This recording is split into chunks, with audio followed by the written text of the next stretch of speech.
Madam Chair will gladly accept the challenge. This week, we'll have the legal office review it, bring it to my table, and sign it. Salamat po, Madam Chair. At itong maalala niyo po, last year, meron tayong mga pina-follow up po sa inyong opisina. Nagkaroon na po tayo ng ilang pagpupulong. At sabi ko na nga, the last time we met, sabi ko sa iyo na kayo na hong bahala na alam niyo, nagmamakaawa na ako sa inyo na mabalikan po itong mga mahirap nating kababayan, mga nasalanta ng bagyo no last year pa. At sabi ko, kayo na pong bahala, Secretary Rex, kung sa tingin ninyo, qualified naman po ito sila at mabalikan po sila. Ano ba naman yung 3,000 na wag na ho natin silang pahirapan pa. Yun lang naman po ang pakiusap ko sa kanila, sa inyo, sa ahensya. From Secretary to USEC to ASEC, Director, lahat na po ay kinausap na po ng aming opisina kasi kami rin po ang kanilang binabalikan at kinukulit at nakiusap lang po kami sa inyo na sana po ay mabalikan po itong mga qualified beneficiaries na mga nasalanta, mga indigents talaga. Nakikita ko kasi na ongoing naman po ang inyong mga payout sa iba't ibang lugar, no? Iba't ibang rehiyon at iba't ibang rason na po ang nangyari. Sinasabi walang pera, wala pang cash, no? Hindi naman namin alam kung ano talaga yung totoong nangyayari, kung kulang talaga sa cash o ano ba, sino bang inyong priority sa pagbabayad po o pagpe-payout. Ako naman dito for the end time ay nakikiusap po para sa ating mga kababayang mahirap. Kung qualified naman po, ibalik po natin sa kanila yung pera nila, pera po ng taong bayan. Kaya nga po tinawag na AICS, Assistance to in Crisis Situation. Ibig sabihin, naghihirap po ito. Hindi naman pipila yan ng napakahaba, hindi po magpapainit at magpapaulan yan kung hindi naman po nila kailangan yung tulong. So, sobra-sobra naman po siguro ang pondo ng DSWD sa ngayon. Kahit na nasa Oktubre na ho tayo, andyan naman po yung mga iba't ibang programa ninyo. Pakiusap ko naman sa inyo noon pa na hindi po maging selective. Sabi ko nga,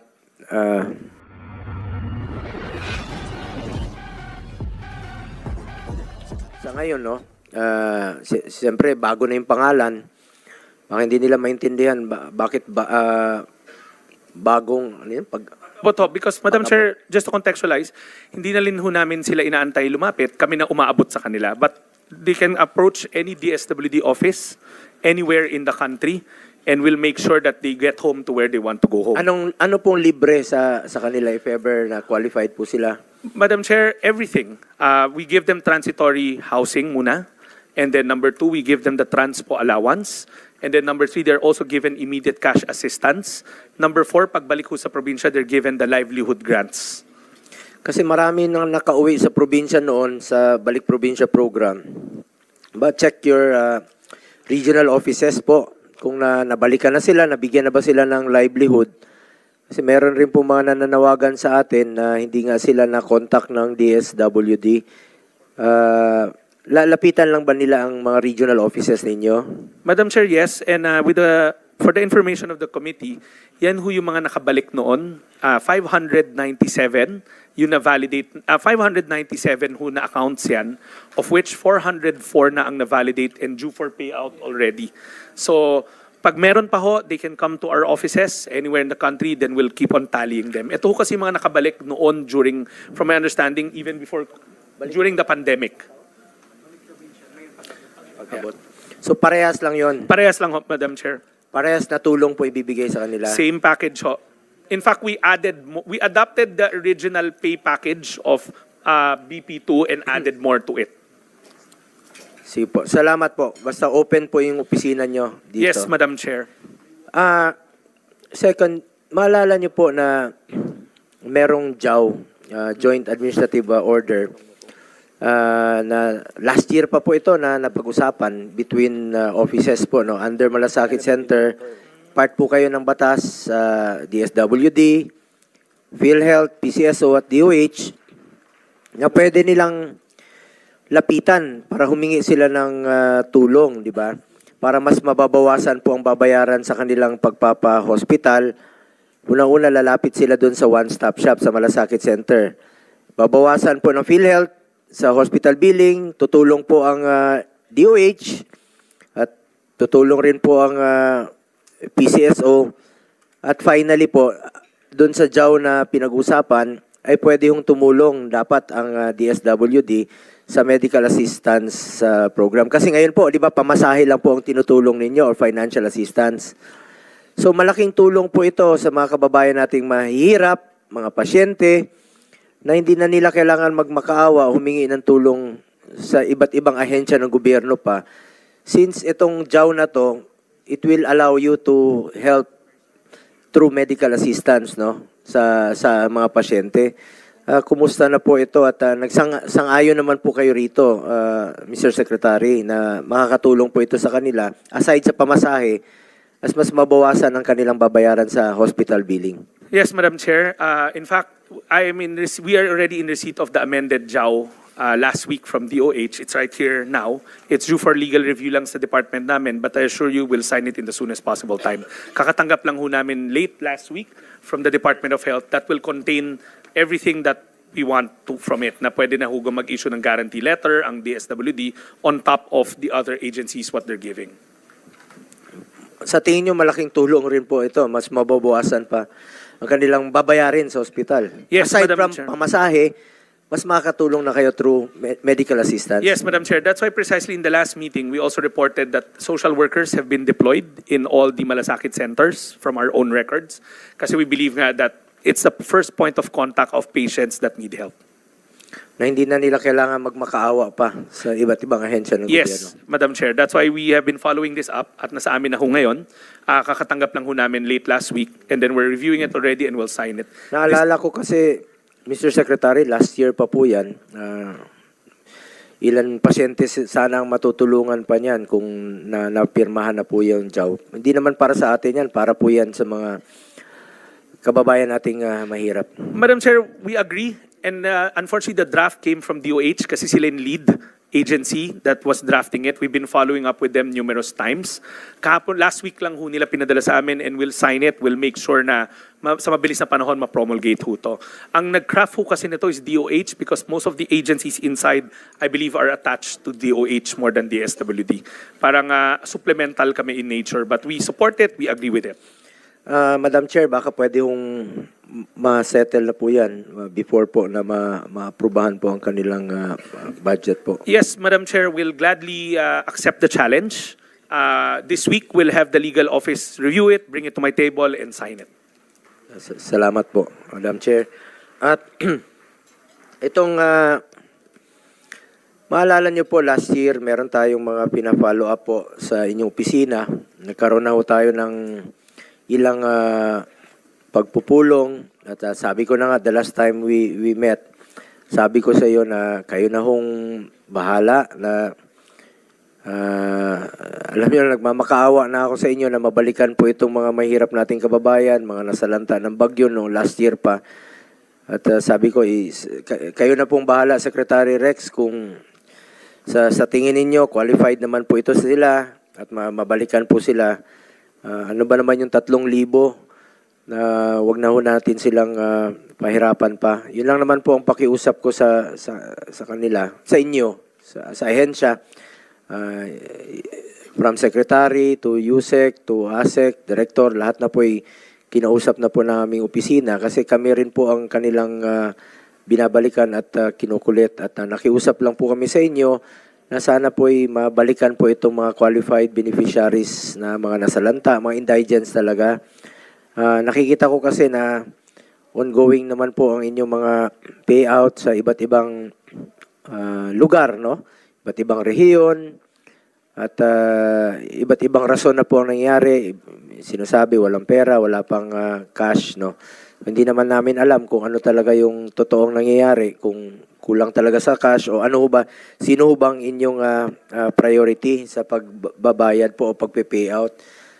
Ako naman dito for the end time ay nakikiusap po para sa ating mga kababayang mahirap. Kung qualified naman po, ibalik po natin sa kanila yung pera nila, pera po ng taong bayan. Kaya nga po tinawag na AIX, Assistance to in Crisis Situation. Ibig sabihin, naghihirap po ito. Hindi naman pipila yan ng napakahaba, hindi po magpapainit at magpapaulan yan kung hindi naman po nila kailangan yung tulong. So, sobra-sobra naman po siguro ang pondo ng DSWD sa ngayon. Kahit na nasa Oktubre na ho tayo, andyan dyan naman po yung mga iba't ibang programa ninyo. Pakiusap ko naman sa inyo noon pa na hindi po maging selective. Sabi ko nga, pera po ng taong bayan niya. Pakiusap ko lang po muli for the end time na ibalik po natin sa kanila, Mr. Secretary. Madam Chair, I assure the committee that wala hong selective. Dumadaan ho yan lahat sa lente ng social worker natin. Sa katunayan, yung mga referral na ho yun, ongoing ho tayo, patapos na nga ho. We've already appraised the Office of Senator Go. The only reason kaya ho natatagal yan minsan kasi nagdi-duplicate ho tayo, yung mga pangalan ho, minsan nakatanggap na. Kasi hindi naman ho ibig sabihin na pagka nandun sila sa listahan, kaagad qualified, tinitignan ho na buti ng ating mga social worker ho yan. Basta ang assurance ho natin, tatapusin ho to sa madaling panahon. We've already settled a lot of them. Binalik lang ho namin yung ibang listahan sa mga LGU na nag-refer kasi may mga iba doon na payout na namin, yung mga individual at meron tayong lockout period. So sinisigurado lang natin na oo, tutulungan ho natin pero sisiguraduhin rin ho natin na sumusunod tayo sa alituntunin ng, departamento pagdating sa mga deduplication para hindi na dodoble. Kaya nga sabi ko, nasa inyo na po ang validation. Sana hindi umabot ng isang taon ang pagbabalidate po dito sa mga listahan. More than 1 year na po. 2023 budget hearing po yun para sa 2024. Nalala ko, dito rin po sa Senado. Dumating na tayo sa plenaryo. Ngayon po, nandito na tayo sa budget hearing ng 2025 budget. Baka kukulangin pa yung pamasahe nila sa follow up po sa inyong mga opisina. At Secretary Rex, narinig niyo ba yung nangyari sa Zamboanga? Nabasa ko lang po sa Facebook, no? Video showing isang congressman na lumuhod po begging sa regional director ng DSWD sa Region 9 na matuloy po ang kanyang payout. Isang kongresista rin po ito. Nandito yata siya. Nandito ba siya? Ayun, sabi niya, ipaparating raw niya sa komite ang kanyang reklamo, no? So gusto lang nating malaman kung anong totoong nangyari dito, kung hindi mo ba naging selective ang pagpili ng mga beneficiaries. O kailangan pa bang magmakaawa si Congressman Olaso para mabayaran po ang payout, scheduled payout. Nagwawala na po, nagrarally na yung mga tao doon, nagmamakaawa para matuloy po yung payout. Kung qualified naman po sana, ang pakiusap ko naman sana, Secretary Rex, ay maging fair lang po tayo. Sinabi niyo na po na hindi po kayo magiging selective dito sa pag-identify ng beneficiaries. Bakit po na hindi natuloy po ito at na-hold nga, ika nga. I am sure hindi lang po ito nangyayari sa Zamboanga. Mas marami pa pong lugar na nangyayari rin po ito na hindi natutuloy yung payout. Ano ho ba ang totoong rason dito kung hindi ho ba naging selective ang inyong opisina sa pagpili? Kung bakit kailangan pang magmakaawa ng isang kongresista para matuloy po yung payout sa mga intended indigent beneficiaries? Madam Chair, una po sa lahat, hindi ho naging selective ang departamento natin. Ang mga social worker ho natin ang sumusuri niyan.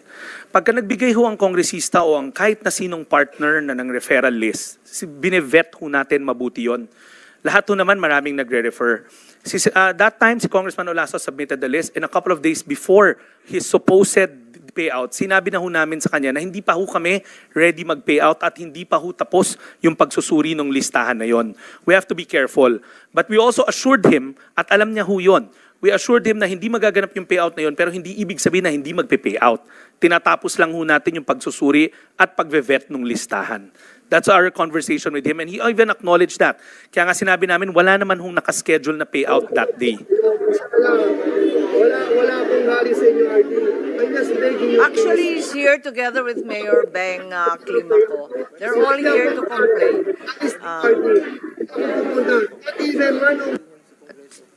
At saka hindi naman hindi alam naman natin na hindi lang yan ang kauna-unahang pagkakataon na nangyari yan. Marami ring nahinto ng payout sa Surigao del Norte. Nangyari na rin yan sa North Cotabato. Marami na talagang ginagawang ganyan ang DSWD. Huwag naman kayo sasama sa politika. Wala pa eleksyon. Mas Sir, no. politiko pa kayo kesa sa amin. Madam Chair, no, we told Congressman Olaso ahead of time na hindi ho matutuloy yung payout kasi hindi pa ho kami tapos dun sa packet ng listahan ho niya. Ito pa, Sec. Rex, no? I'm sure, galing po kayo sa political family. Kapatid mo, tumatakbo. Fortunately, wala naman sigurong kalaban. Hindi ka ba naging selective sa pagpili ng pagbibigyan mo ng mga ayuda, no? Halimbawa, Quezon City, hindi ka ba naging selective sa pagbibigay ng AIC sa mga officials doon sa pag-identify nila? Alam mo, Secretary Rex, alam mo, bilog naman ang mundo. What if ikaw na yung kandidato pagdating sa 2028? And I'm sure darating naman yung puntong gano'n, no, na magiging kandidato ka muli kasi you belong to a political family.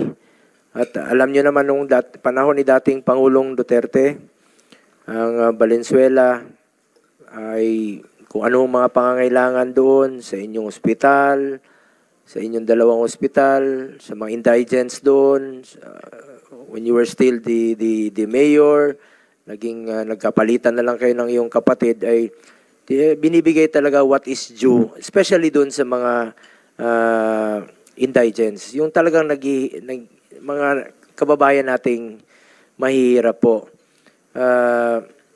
Matagal na rin po kayo sa local government. Alam nyo naman po yung sino talaga yung deserving at nangangailangan. Yun lang po ang pakiusap ko sana. Hindi po ito maging selective kayo sa inyong position at hindi po ito, gaya ng sinabi ni Madam Chair, Senator Amy, na hindi po ito magagamit sa politika. Dahil tandaan po natin, darating rin po ang panahon na maaring kayo rin po ay maging kandidato at kung ano bang mararamdaman nyo na magkakaroon po ng selective yung agencies tapos ikaw hindi ka pagbibigyan. Atin dito sana po ay maging pantay-pantay po ang ating trato at wag ho ito magamit. Napakahalagang opisina po itong DSWD at hindi po dapat magamit ito sa politika. Dahil wag niyo pong pagsamantalahan ang kahinaan po ng mga kababayan nating mahihirap. Naghihirap na nga, magmamakaawa pa sila para matanggap nila yung ayuda mula sa gobyerno. Tandaan natin, hindi nyo po pera yan, hindi natin pera yan, pera po ng taong bayan yan at dapat po ibalik sa kanila. Yun lang po ang pakiusap ko for the end time po sa inyo, Secretary Rex. Sana maging pantay-pantay po ang inyong pagtrato dito. At sana pakinggan na lang po natin, nandito naman siguro si Congressman Olaso. Pakinggan natin ang kanyang hinaing kung ano talaga yung totoong nangyari since meron naman tayong hearing. Ayan, dito po. Yeah. Bigyan natin ng due courtesy. Bago mapunta doon, bago